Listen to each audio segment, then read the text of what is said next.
பாங்காக்கிலிருந்து சென்னை வழியாக பெங்களூருவுக்கு கடத்த முயன்ற 3.8 கோடி மதிப்பிலான கஞ்சா பறிமுதல் செய்யப்பட்டிருக்கிறது. 4 கிலோ உயரக ஹைப்பர்போனிக் கஞ்சா பறிமுதல் செய்யப்பட்டிருப்பதாக தற்பொழுது தெரிவிக்கப்பட்டிருக்கிறது.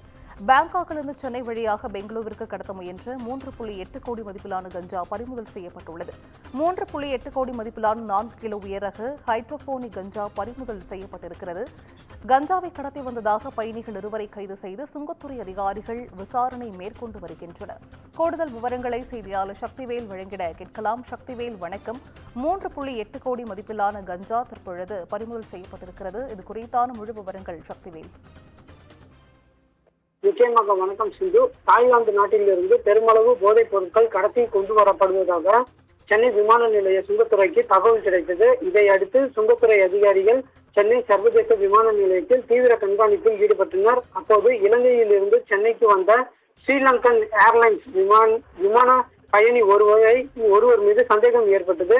அந்த பயணி தாய்லாந்து நாட்டிலிருந்து இலங்கை வழியாக சென்னைக்கு வந்துவிட்டு இங்கிருந்து உள்நாட்டு விமானம் மூலம் பெங்களூருக்கு செல்ல இருந்தார். அந்த பயணியின் உடைமைகளை சுங்கத்துறை அதிகாரிகள் சோதனை நடத்திய போது பயணியிடம் உணவுப் பொருட்கள், பொட்டலங்கள், பதப்படுத்தப்பட்ட ஹைட்ரோபோனிக் கஞ்சா 2.8 கிலோ இருப்பதை கண்டுபிடித்தனர்.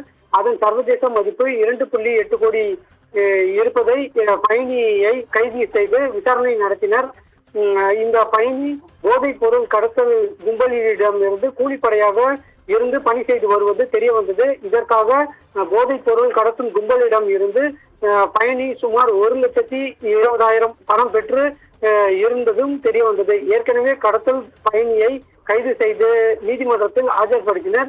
இதற்கிடையே தாய்லாந்து நாட்டிலிருந்து சென்னைக்கு வந்த சரக்கு விமானம் ஒன்றில் பரிசு பொருட்கள் பாக்கெட்டுகள் என்று குறிப்பிடப்பட்டிருந்த 2 பார்சல்களை சுங்கத்துறை அதிகாரிகள் ஸ்கேன் செய்த போது அதில் உயர் ரக ஹைட்ரோபோனிக் கஞ்சா 1 கிலோ இருந்ததை கண்டுபிடித்தனர். அதையும் பறிமுதல் செய்த சுங்கத்துறை அதிகாரிகள் அதன் சர்வதேச மதிப்பாக 1 கோடி ரூபாய் என்பதும் தெரிய வந்துள்ளது. இது சம்பந்தமாக வழக்கு பதிவு செய்து அந்த பார்சல் யாருக்கு வந்தது, யாரிடம் செல்வதற்காக பார்சல் செய்யப்பட்டது என்ற விசாரணையும் நடத்தப்பட்டு வருகிறது. சிந்து,